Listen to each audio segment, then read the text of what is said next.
aproveitar a oportunidade singular. Esse mês, hoje, propriamente, é o Dia do Advogado no Brasil, a instalação dos cursos jurídicos, e nada mais oportuno do que a gente falar sobre a saúde do advogado, a importância dos cuidados. O que mais mata no mundo ainda, mata mais do que câncer ainda é o infarto. Sucediu o advogado que cuidava de um processo, e ele foi correr aquela volta da Pampulha, em Minas Gerais. E o advogado lá faleceu. A gente tem que tratar o atleta que nem um paciente comum, né? E eu digo em relação a investigar os problemas. Será que esse paciente é diabético, né? Muitas vezes é. Às vezes o cara, eu já peguei atletas de alta performance aí, e um belo dia ficou diabético, né? Se você não passa no médico, você não identifica isso, né? Então, assim, não é porque ele não é um atleta profissional que ele não vai ter, às vezes, né, uma grande exigência, né? Sou cardiologista, minhas especializações e pós-graduações em habilitação cardíaca, né, e cardiologia do esporte.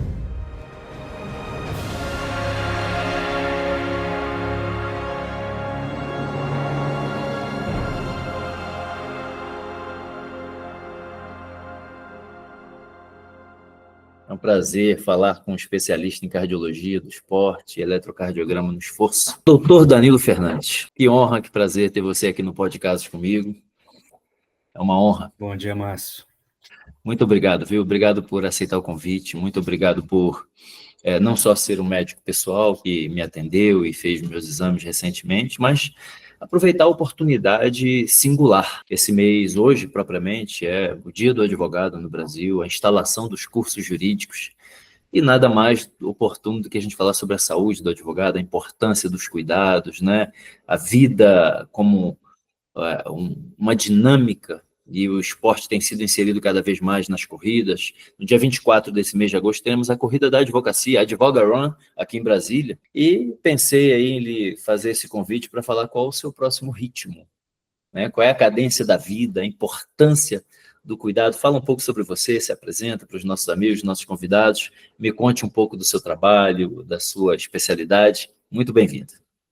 Bom dia, Márcio, bom dia a todos. É um prazer, uma honra aí estar aqui presente aqui nesse podcast nosso, nesse bate-papo, né? Falando sobre promoção de saúde, sobre prevenção, né?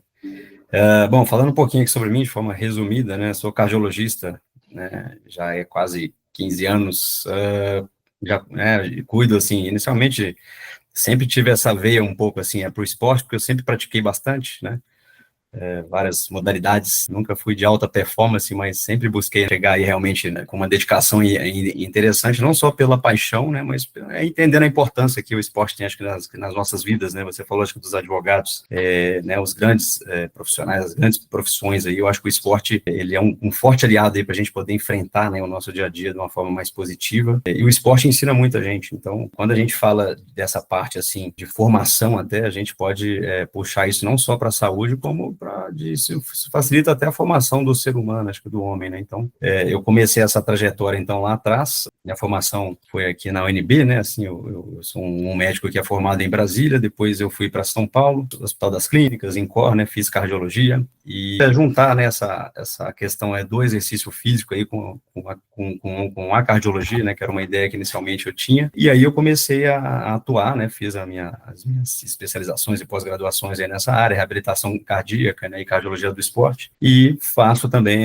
avaliação, né, que nem você comentou aí, sobre o teste de esforço, né, não só o convencional, como a ergospirometria, né, que é aquele teste que a gente faz o de esforço, avaliando os parâmetros gasosos, né, a análise ventilatória e metabólica no esforço, que é mais voltado para performance, prescrição de treinos, né, e acaba que é um exame também muito interessante como check-up, né, para a gente ter conhecer melhor, assim, a fisiologia, né, desse atleta, desse esportista ou desse paciente, na hora de fazer o exercício físico com mais segurança, né? Então, é isso, assim, de forma resumida, atuo, sou cardiologista, né, clínico, também faço consultório, né, então, cuido de esportistas, atletas, pessoas doentes que querem fazer exercício, às vezes que nunca fizeram também, então, adoro atender atletas, mas acaba que a gente tem esse público também de pessoas que precisam fazer exercício, porque o exercício é um remédio, né, querendo ou não.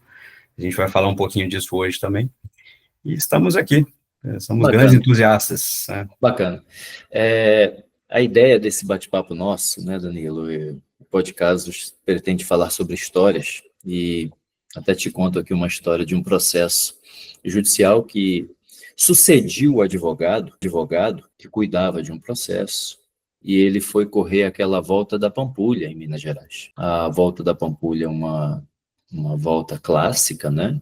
Conhecida no Brasil, uma das corridas bem famosas, e o advogado lá faleceu, né?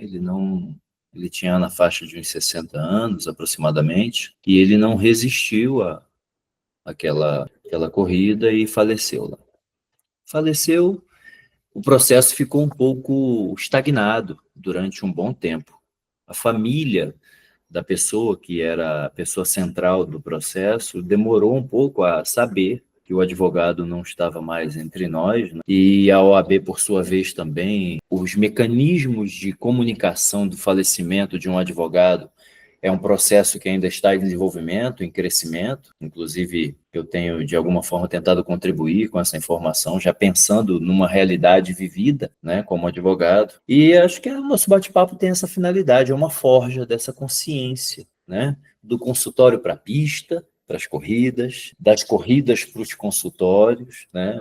Acho que isso é importante, né? A pessoa que já está fazendo isso saber da importância do autoconhecimento, da formação dessa consciência. Por outro lado, também aqueles que tiverem alguma preocupação, é importante que procure o profissional, não adie, né? E não prossiga nas atividades físicas sem essa convicção. É um dos fatores que me levou até o seu consultório, ao seu trabalho, aos testes, aos exames. E essa formação dessa consciência, me fale um pouco o que faz a clínica Impar, onde você coordena os trabalhos, onde você é aí um titular, da consciência para a pista e da pista para a consciência. Perfeito.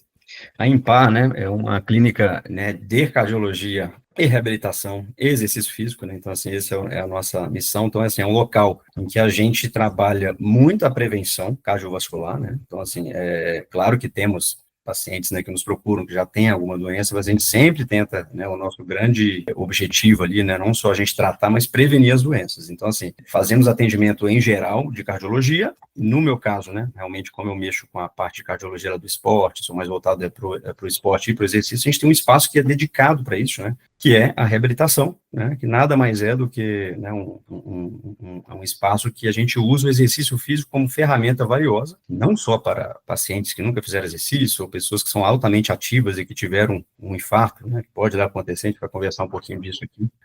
Ninguém está realmente, né, 100% imune a isso, né, então é por isso que é importante a gente procurar um médico, né, para a gente reduzir riscos, e a gente usa nesse espaço, né, com exercícios aeróbicos, né, resistidos, musculação, alongamento, exercício de flexibilidade, então é um treinamento físico mesmo, de forma que a gente consiga promover a saúde, prevenir doenças e tratar doenças, né? Por exemplo, né, o que mais mata no mundo ainda, né, apesar de ter reduzido, né, bastante nos últimos anos, é a principal causa de doenças em geral, mata mais do que câncer ainda é o infarto. Nossa. Não inverteu ainda, então o infarto é a principal causa, inclusive, que história triste essa que você me contou, a gente vai conversar um pouquinho disso, né, como que a gente pode prevenir isso, mas provavelmente essa pessoa, né, sinto muito, deve, assim, pela probabilidade, deve ter tido um infarto. Então, na Impar, a gente, nessa avaliação, a gente busca sempre, né, identificar fatores de risco, né, que esse atleta, né, esse esportista, ou esse paciente, né, possa vir a ter, para tentar reduzir riscos e tratar, às vezes, aquele problema que pode levar a um infarto, né, ou alguma outra complicação durante o exercício físico. O exercício físico, ele, de forma geral, ele é muito seguro, né, o problema aí é só o seguinte, né, quando a gente tem uma condição que não pode ser negligenciada, né, então, assim, a gente tem muito essa concepção, né, que é bem comum, né, os atletas, né, eu digo que eu já fui também, a gente acha que às vezes, a gente está imune a um problema do coração, alguma doença, e não, a gente tem que tratar o atleta que nem um paciente comum, né, e eu digo em relação a investigar os problemas, será que esse paciente é diabético, né, muitas vezes às vezes o cara, eu já peguei atletas de alta performance aí, e um belo dia ficou diabético, né, se você não passa no médico, você não identifica isso, né, um belo dia ele pode ficar hipertenso, não é isso? Então, a gente trata a hipertensão, que é a principal causa de infarto também. Então, a gente não pode negligenciar o atleta, o esportista, só porque ele faz exercício. Ele não está imune aos problemas de saúde. Bacana. Principalmente quando esses problemas são oriundos de uma questão genética e familiar que ele não controla, né? Parar de fumar, a gente para de fumar, né? Então, assim, você controlar a pressão, né? Quando você está hipertenso, a gente controla, né? Emagrece, né? Que é quem está acima do peso. Agora, tem questões genéticas que a gente só vai descobrir quando passa no médico, né? Preferencialmente, um cardiologista com especialização em esporte, se for possível, se não for algum cardiologista que tem alguma experiência nessa área do exercício, para tentar identificar, às vezes, alguma condição que possa vir a colocar a risco. Porque o exercício, apesar de ser seguro, quando você tem uma condição orgânica, né, ou seja, por exemplo, alguma doença genética no coração, que esse paciente ele já nasceu com aquilo, às vezes, durante o exercício ele pode ser um gatilho, né, e levar aquela pessoa, às vezes, a uma complicação grave, ou uma morte súbita, realmente, no exercício. A gente vê isso aí. É um risco que existe, mas que é reduzido demais quando você faz a avaliação pré-participação. Tá? Se eu estiver falando demais aqui, você me... Não, imagina. Isso aí surgiu, a avaliação pré-participação, que é o vulgo check-up esportivo, né, ou seja, que a gente faz tanto para atletas, né, profissionais, né, ou atletas amadores, que eu vou te falar que apesar de um viver do esporte, o outro não, a exigência do corpo é muito parecida. Né? Porque o atleta amador, né, por mais que ele não viva daquilo, ele quer, às vezes, ganhar pódio do mesmo jeito, ele vai exigir do corpo dele e do organismo um treinamento, né, extenuante. Então, bater os recordes pessoais, os recordes RPs, né? pessoais. Então, assim, não é porque ele não é um atleta profissional que ele não vai ter, às vezes, né, uma grande exigência, né? E como um carro, né, a gente faz uma revisão, né, periódica, precisamos fazer isso do nosso corpo, porque você vai estar exigindo demais. Por mais que o seu motor ele seja bom, né? Então, você tem que realmente fazer essa revisão, identificar possíveis riscos e evitar que você tenha uma surpresa durante uma prova ou um treino, né? Então, a avaliação pré-participação, que é esse check-up esportivo, né, isso surgiu, o primeiro local, né, foi na Itália, né, isso aí por volta no final da década de 70, né, no sul da Itália, na região lá do Vêneto. Lá era uma região que tinha muitos casos de uma doença genética, né, que é a displasia ritmogênica do ventrículo direito, ou seja, uma doença que é genética. Então, às vezes, a pessoa era, entre aspas, super saudável, era um atleta, mas tinha uma doença que não sabia. Fazer um treino ou uma corrida, ele podia ter uma morte súbita, né, então essa é uma condição que você tem que identificar, e é o médico que vai ver. E geralmente é alguém especializado em exercício que consegue, por um eletrocardiograma ali, por exemplo, né, e uma avaliação clínica bem feita, ele consegue identificar essa questão. E de lá para cá, então, quando a primeira experiência foi lá, depois que eles começaram a fazer essa avaliação, antes de fazer, né, os treinos, né, ou seja, antes de que chama essa avaliação pré-participação, a incidência de morte súbita, ela caiu de quase 4 para 100 mil para 1, ou seja, então, assim, reduziu, né, 90% quase, ou seja, é uma redução gigantesca, e depois isso ficou estável, né, então isso é a experiência italiana, né, com uma medida simples que eles fizeram, que era o quê? Fazer em todos os atletas eletrocardiograma e uma avaliação clínica cardiológica focalizada, ou seja, você já reduziu demais o risco, né? Então, essa experiência, né, essa tão famosa avaliação pré-participação, ela começou aí. E é isso que a gente faz até hoje em dia, lógico que de uma forma muito mais aprimorada, né, porque hoje em dia a gente tem muito mais recursos, né? Aqui no Brasil, por exemplo, a gente consegue, né, em alguns casos, lógico que a gente não sai pedindo exame para todo mundo, né, mas são casos específicos que a gente precisa investigar um pouquinho a fundo, a gente tem essa facilidade de identificar algumas situações, mas não é muitas vezes para proibir o exercício físico, né, é para que essa pessoa continue fazendo exercício de uma forma segura, né, a gente não quer cortar o barato ali do atleta, né, é claro que tem algumas condições, por exemplo, né, uma miocardite, né, que é uma coisa que qualquer pessoa pode ter, infelizmente. Às vezes é aquela gripe forte, na época do Covid a gente teve mais casos, né, que era um vírus novo, que um belo dia esse vírus pode inflamar o coração. Geralmente são casos benignos, tá, na sua maior parte, mas naquele período ali, após a infecção, infelizmente essa pessoa tem que ficar afastada do exercício ali, para não piorar a inflamação. Então essa é uma das poucas situações, né, que você não pode fazer o exercício, mas isso aí é uma exceção, né. Na maior parte das vezes a gente consegue adequar, né.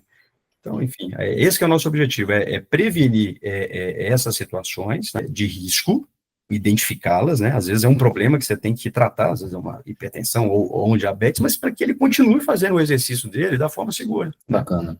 Deixa eu lhe fazer duas perguntas, doutor Danilo, nesse caminho. Qual seria os itens mínimos básicos que um profissional especializado, como você diria assim, olha, uma pessoa que não tem conhecimento como está a função cardíaca dela, e ela quer fazer uma corrida, ainda que não seja uma corrida de alta performance, mas uma corrida de 3, de 5 quilômetros, até de 10 quilômetros, qual é o básico? O que essa pessoa, para falar assim, não, eu posso ir fazer essa corrida tranquilamente, o que ela precisaria de exames efetivos? Sim, é assim, essa é uma pergunta muito boa, né?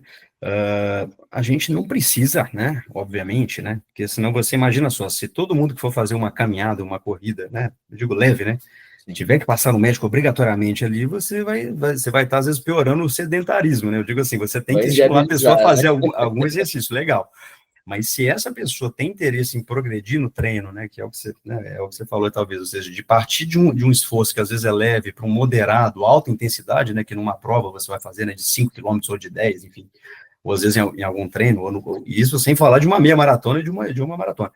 Essas pessoas, acho que é recomendável, sim, né, que em algum momento ela passe com algum cardiologista, né, se tiver um cardiologista lá do esporte, ótimo, mas se não tiver algum cardiologista, para realmente fazer essa avaliação clínica básica, um check-up mínimo ali. Nessa consulta, né, o básico é fazer um eletrocardiograma, sim, porque ali você já vai conseguir identificar muitos desses problemas, né, elétricos ou genéticos, né, a gente consegue ter alguma noção nesse exame básico, então o eletro dá muita informação, né, por isso que é um exame que o cardiologista, né, o exame que é o mais antigo nosso, né, é o mais barato, olha que coisa boa, né, a gente consegue fazê-lo e tirar muita informação desse exame. Às vezes é um paciente que tem alguma arritmia, às vezes ele não tem arritmia naquele momento, mas você consegue verificar, opa, aqui esse paciente ele já teve um infarto, por exemplo. Ele dá essa informação, o eletro tem essa capacidade, né? Nem sempre ele mostra isso, né? E às vezes nem percebeu que teve um infarto. Não percebeu. Né? Infelizmente, existem infartos silenciosos, acontecem, tá? Por volta de 15 a 20% dos infartos, né? Isso é mais frequente em mulheres, né? Quem é diabético, né? Idosos, tá? Eles podem ter infartos que eles não perceberam muito, nem foram não procuraram o hospital porque não sabia, enfim, né? Pode acontecer, e sobreviveram, uma coisa boa, né? Porque é o que é mais difícil. Então, esse eletro, ele dá muita informação para a gente. Na consulta, né, então, assim, a avaliação clínica, a clínica ainda é muito soberana. A gente vai coletar uma história minuciosa, né, para perguntar se na família já tem história de alguma doença do coração, de alguém que morreu, né, de repente, alguma doença genética, né, câncer, né, pressão alta, o diabetes, o próprio infarto, né, às vezes um paciente falou, nossa, meu pai infartou com 40 anos, ou seja, isso chama muita atenção, né, ou seja, uma pessoa jovem, ele pode ter uma questão genética, a gente já vai olhar esse paciente, esse esportista, né, que é paciente naquele momento, com um olhar diferente, né, e a partir daí, né, depois disso, a gente coletou história, fez o exame físico, né? Então a gente vai medir pressão, auscultar esse coração, ver se tem algum sopro, né? Medir a pressão, fazer todo o exame físico, a gente já consegue fazer muitos diagnósticos ali.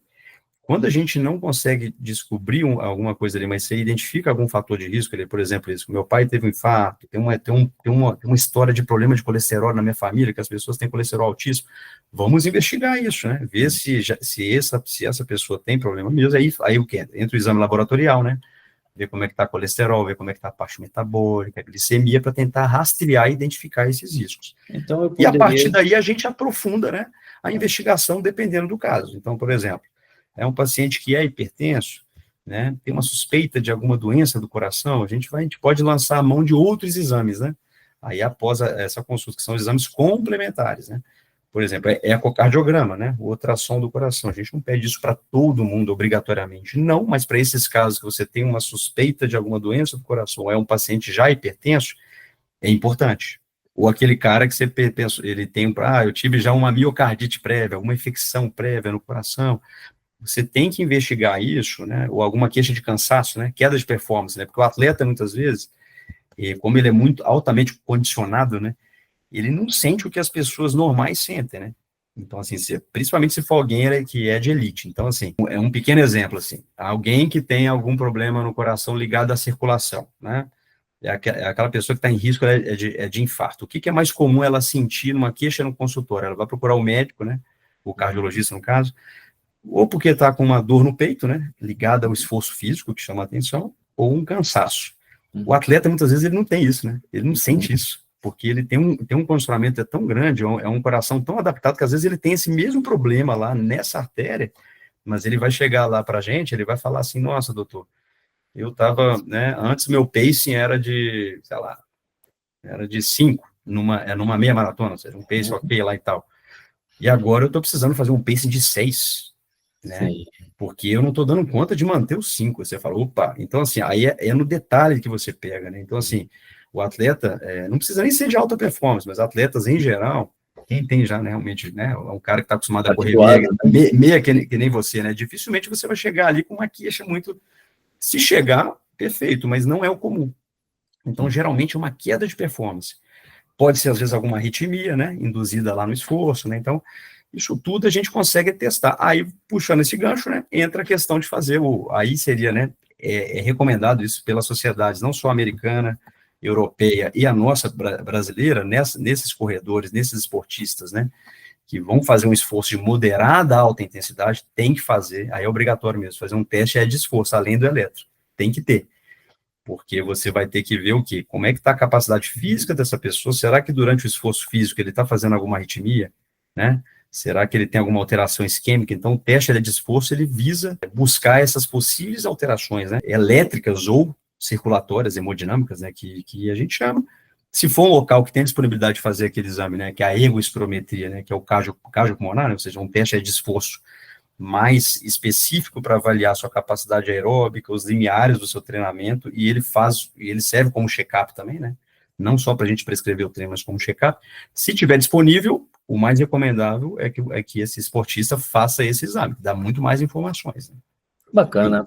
Resumindo um pouco essa avaliação pré-participação, que é longa Sim, história, é mais ou menos isso que a gente faz. Né? mas me parece que você definiu bem o dia de estreia, né, desse atleta como uma nova performance aí, uma nova ideia. Eu pude perceber, então, assim, que toda pessoa que pensa em fazer uma atividade com regularidade e numa crescente deveria, pelo menos, fazer um eletrocardiograma e uma consulta, porque é aquela a análise clínica do profissional especializado é que vai verificar se pelo menos naquela preliminar ali já está tudo bem com o atleta. Pensando nisso, a gente tem visto muito, você deu o exemplo aí da Itália como precursor disso. Pensando em quanto tempo a gente pratica esporte, você tem as Olimpíadas, você tem as competições isoladas de cada tipo de modalidade, de 1970 para cá, me parece que a atenção a isso é um pouco recente, né? Se a gente considerar o tempo em que se tem as práticas desportivas no mundo, né? Por um outro lado, eu fico pensando nessa crescente que a gente está de corredores de rua no Brasil e fora do Brasil também, as diversas modalidades já. Você já tem modalidade de trilha, você já tem outras modalidades aí associadas.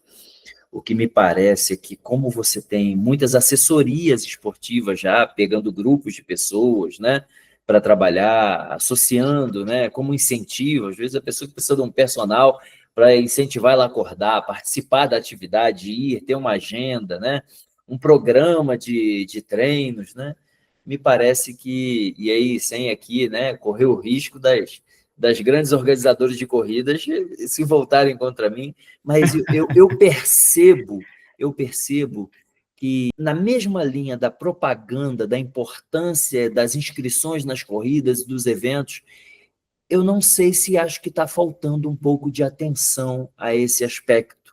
Não digo na estruturação das provas, por exemplo, em que você tem que ter ambulância, socorro, existem as regras de cada lugar, de cada estado, de cada municipalidade, né, que você tem que ter para número de participantes, um número de ambulâncias, de médicos e tudo. Exatamente. Mas eu digo mais como essa prévia.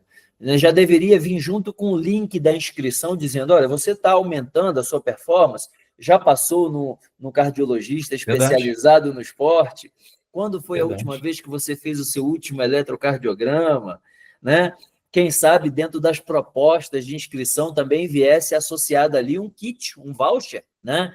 Para que a pessoa pudesse também fazer o exame em determinados lugares especiais. Estou aqui fomentando ideias, né? Estou fomentando uma ideia bem interessante. Eu acho que são ideias, por exemplo, se eu pago X reais de uma consulta, né, e às vezes ela envolve a camisa, o kit, os suplementos e etc., por que não cuidar da saúde e vir também desse elemento da inscrição?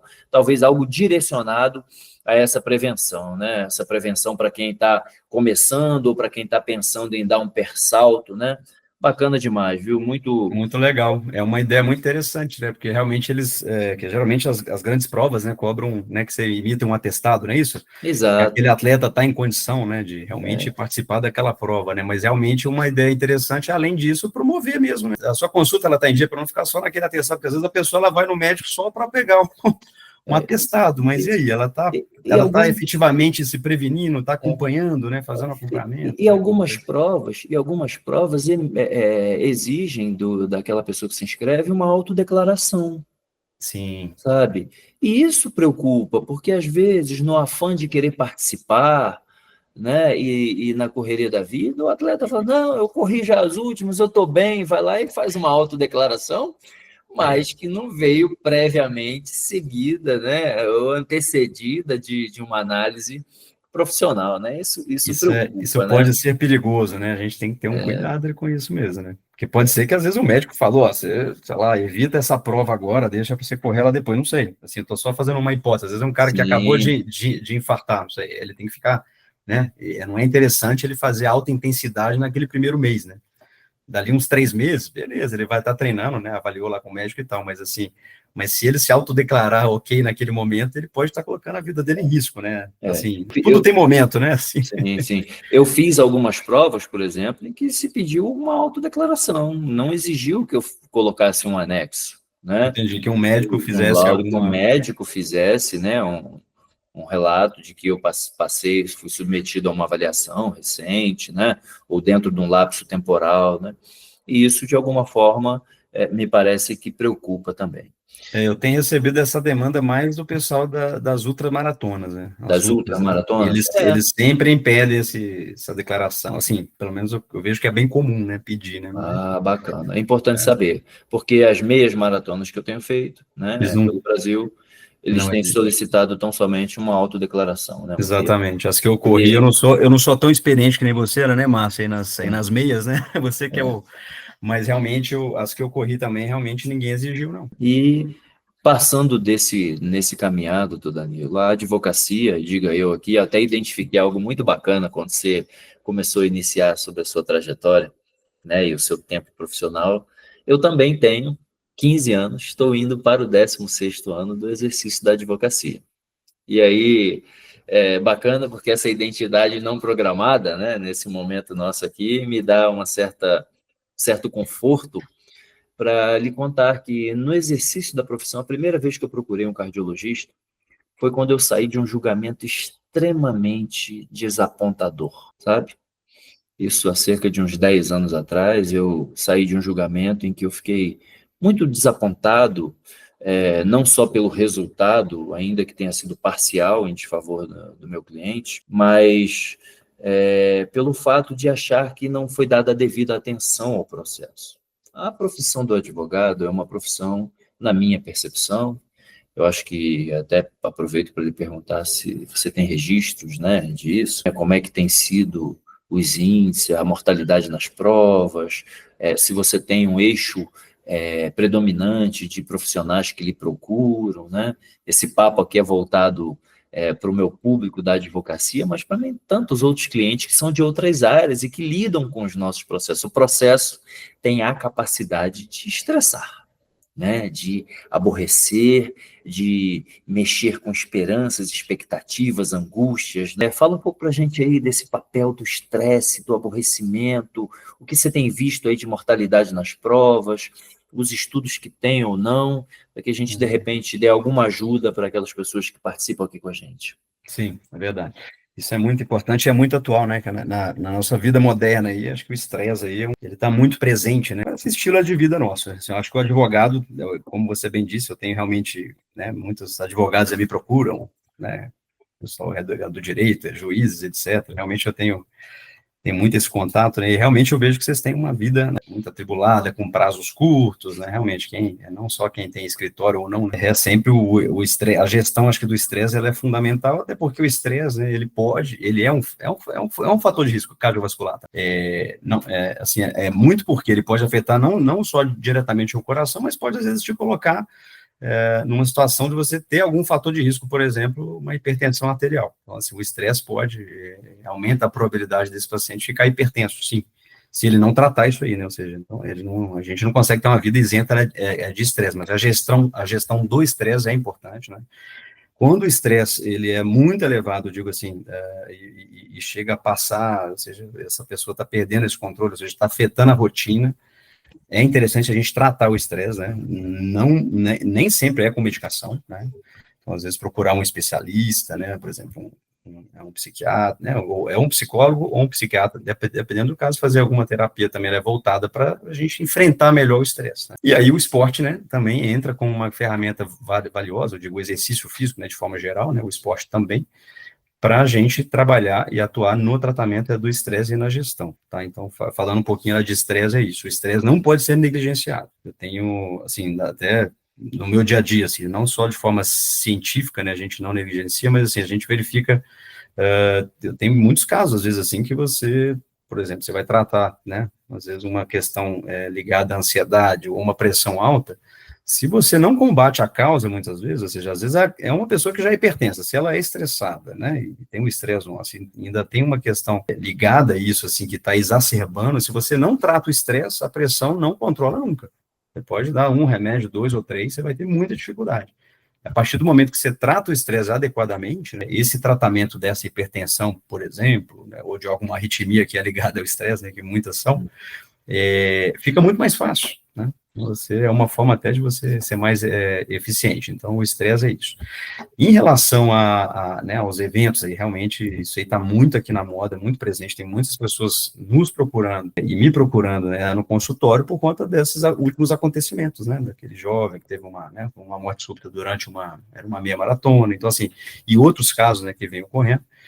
A gente sabe, e esse ano saiu até um estudo muito interessante, que a primeira parte dele, né, que chama RACE, tá? RACE tem o 1 e o 2, né? Isso foi lá no comecinho dos anos 2000, eles publicaram a primeira etapa, né, que foi de 2000 a 2009, eles publicaram em 2012, que era o quê? Era uma série de casos, né? Naquela época eram 11 milhões de corredores. Isso que é interessante, que nós corredores, né, ou seja, as pessoas que fazem a corrida também, são objeto de estudo muito interessante, não só nessa área, porque é um público muito grande, né? Então, você já tinha 11 milhões, você que já corre há muitos anos, de 2000 para 2023, agora especialmente 2025, esse número triplicou. Então, o que a gente tinha 11 milhões, agora a gente já tem, né, 30 milhões nesse estudo, tá? Isso que eu estou falando, assim. Então, você imagina a população na geral de corredores mesmo, né? Então, assim, se nesse estudo a população, ela triplicou, imagina que na vida real. E o que aconteceu? Os dados são muito interessantes, né? Vamos lá, a parada cardíaca durante uma corrida, ela é um evento ainda muito raro, e ela ficou constante ao longo desses últimos 23 anos. Okay. Então, por volta de, arredondando, né, um caso para cada 100 mil pessoas ou corredores, né? Okay. Então, se você junta a maratona, né, a de Chicago e a de Nova York, né, okay, você assim, não é com certeza, né, ou seja, assim, baseado nessa probabilidade, né, uma pessoa pode vir até alguma parada cardíaca. Aí você tem muitas coisas aí que a gente conseguiu extrair desse estudo que eu vou resumir aqui. Então, essa incidência permaneceu constante nessas duas fases do estudo, tanto naquela fase inicial, quando eram 11 milhões, né, e agora que a gente já está com 30, okay, então a incidência ficou estável por volta de 0,6, né, arredondando, né, um caso para cada 100 mil. Mas o que aconteceu nesses últimos, né, vamos pegar de 2010 para cá, né, nesses últimos 15 anos, né? O estudo, ele terminou em 2023, tá, mas eles publicaram os dados e foram divulgados esse ano, que é no maior congresso de cardiologia do mundo, que é a ACC, que é do Colégio Americano. É um estudo, esse estudo ficou muito interessante por isso. O risco, né, ou seja, a incidência de morte súbita, ou seja, dessas pessoas que tiveram a parada cardíaca, né, lá nesses 23 anos aí, caiu pela metade. Então, era por volta de 0,4, né, caiu para 0,2 por 100 mil, tá? A cada 100 mil corredores, ou seja, o risco, então, esse é um risco pequeno, mas pelo menos ele caiu.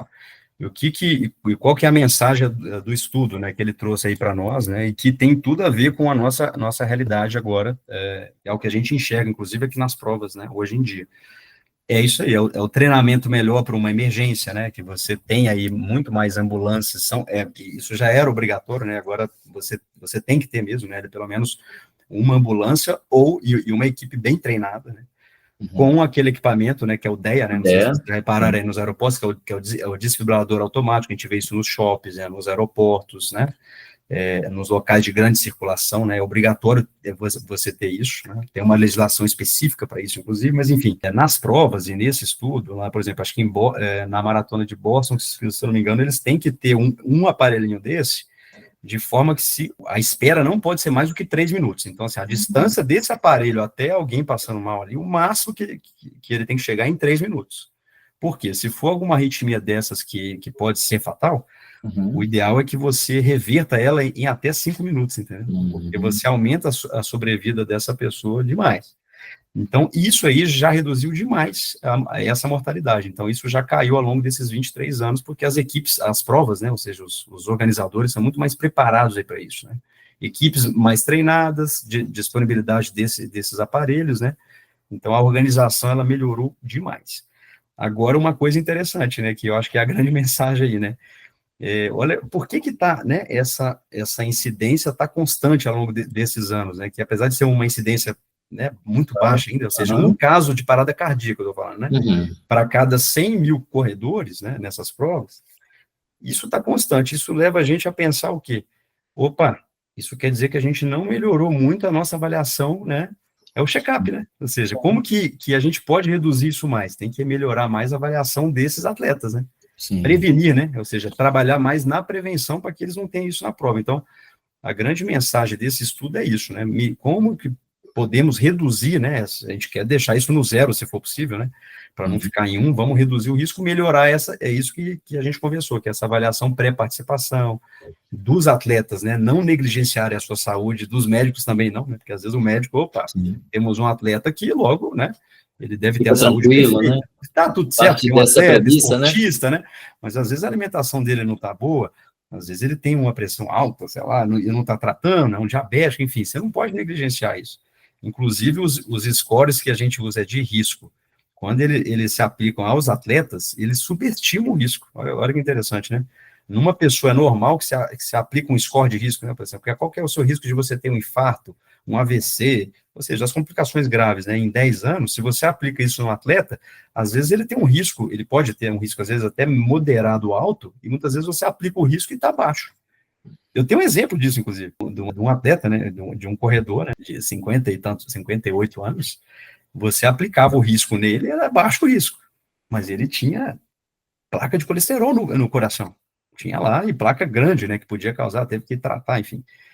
Que bom que ele conseguiu passar antes para não descobrir isso numa prova ou num treino, né. Então é isso, assim, então esses dados são muito interessantes, porque eles são dados né, que o noticiário ele publica, né, todos os dias, né, eles veiculam, né, mas os investigadores e os pesquisadores estão estudando isso, né, ao longo desses 23 anos, né, e mostraram esses dados bem interessantes. Então, a mortalidade reduziu pela metade, mas a taxa de parada cardíaca em provas, apesar de ser muito baixa, ela é pequena ainda. Assusta por quê, né, porque naquela época a gente já tinha, eram 11 milhões de corredores, agora a gente tem, né, 30 milhões, né? Exato. Então, fica parecendo que aumentou, né, a quantidade absoluta, assim, absolutamente sim, mas em porcentagem manteve a mesma incidência. Manteve a proporção, mas como aumentou o número de corredores, vai aumentar o número de casos. Exatamente. Aí o noticiário, né, aí o noticiário aumenta. E pode ser um caso desse, né, para a gente vir um 100%, porque chama muita atenção da mídia, né, então a gente assusta muito, né. E também tem uma outra ponderação, né, doutor Danilo, porque se a gente está falando em parada, mas ainda que a pessoa não pare, se ela já tem algum problema, ele tende a ir agravando gradualmente na medida que o esforço vai aumentando sem um tratamento adequado, né? Verdade. Exatamente, é interessante que o período da prova, né, que assim, como eles estudaram tudo isso aí, né, o momento da prova, seja, esse estudo, assim, é interessante que ele incluiu meia maratona e maratona. O momento que é o mais arriscado é no período final das provas, né, naquela, né, a gente fala assim, no terço final, é um momento que você tem um risco maior e que a incidência maior desses problemas ocorre, né. Então, assim, e não para assustar, tá, as pessoas que fazem maratona e meia maratona, até porque eu faço também. Sim, sim. Mas, assim, a gente tem que realmente, acho que o segredo é a gente trabalhar em prevenção. Mas o estudo, apesar de ser uma incidência baixa e tal, né, se você comparar os casos com... os maratonistas tiveram mais do que os meia maratonistas, sabe? Porque é uma prova que exige mais. Exige muito mais, né? Exige mais. Então, assim, você tem um risco maior, né, de outras situações. Então, assim, não é que a gente está estimulando as pessoas a fazerem meia, não, tá? Mas é importante. Então, a mensagem é o quê? Você vai fazer uma maratona, uma ultramaratona, né, que exige até mais. você tem que ser mais rigoroso ainda, né? Então, esse rigor ele tem que ter, né? Bacana. Então, para manter o ritmo da sua vida, né, como um legado também que não deixe marcas tristes, né, dentro de uma prova ou dentro de uma realidade familiar, né, vamos ao cuidado, né? Fica a nossa mensagem aqui para os advogados, para os profissionais do direito como um todo, para todo aquele que participa das provas, né? Então, gostaria de lhe pedir que, diante dessa reflexão muito bacana, dessas orientações técnicas aí, do estudo específico, né? Deixe a sua mensagem final aí para os nossos ouvintes, doutor Danilo, para os nossos participantes. Muito obrigado desde já por ter participado aqui conosco. Muito obrigado aí, Márcia, em primeiro lugar, por esse convite aí, honroso aí, e por essa oportunidade. A gente está sempre à disposição, quando tiver outras oportunidades, eu vou estar aceitando, com certeza. E para todos aí, eu acho que a grande mensagem é assim, o exercício é muito seguro, né? É uma ferramenta valiosíssima, né, que é um investimento nosso, inclusive, ou seja, a gente, às vezes, se você está preocupado em investir dinheiro, use o exercício para investir na sua saúde, né, para você ter uma velhice boa, né, para a gente chegar bem lá e com uma mortalidade menor, né, porque o exercício ele traz isso. E, de forma geral, para quem quer evoluir nisso, né, fazer realmente aí o pessoal, né, que quer ter um desafio maior, né, de desafiar o nosso corpo e praticar alguma atividade física ou um esporte, é interessante, é recomendável procurar alguma avaliação para a gente poder prevenir, né, ou seja, reduzir riscos, né, a gente não consegue nunca zerar esse risco, mas para a gente conseguir realmente praticar aquele exercício de uma forma mais segura. Então procure um médico, procure algum, assim, que geralmente é quem mexe com isso, tá, isso é importante, né.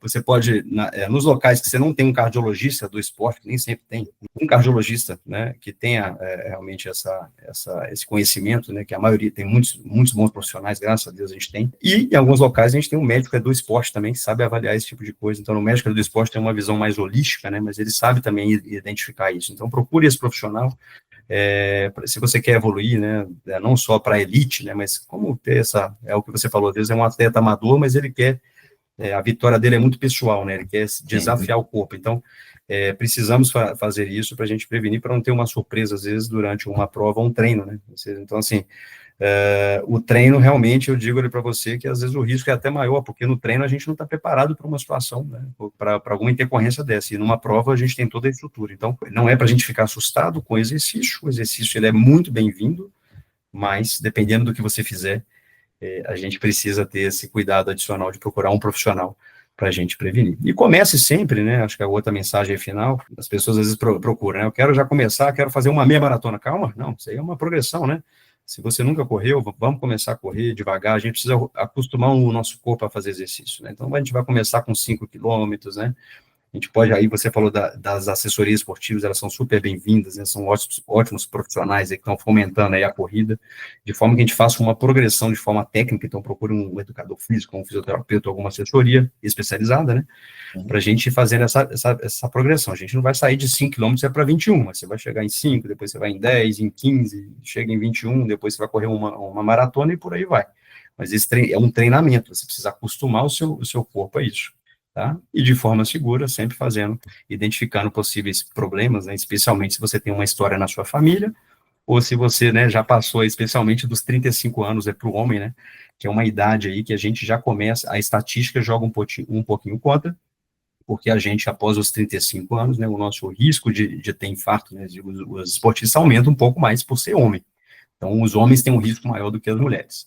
Então, mensagem final é essa, não é ficar assustado, as notícias realmente, eu sei que elas assustam, né, realmente, mas você buscando a prevenção correta, você consegue fazer uma corrida, o seu esporte de uma forma muito mais... Muito obrigado, doutor Danilo Fernandes, Clínica Empar. Vamos deixar também a dica aqui da sua clínica, aqueles corredores aqui em Brasília ou de qualquer outro lugar que esteja passando por aqui, vale a pena conferir como está a sua saúde e qual o seu próximo ritmo. Muito obrigado. Muito obrigado. Um prazer enorme.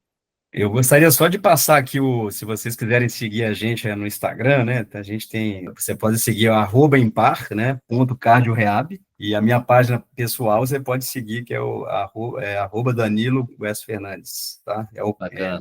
@Danilo Guesso Fernandes Cardiologista. Pode seguir a gente lá no Instagram, enfim, estamos aí. Depois o Márcio posta.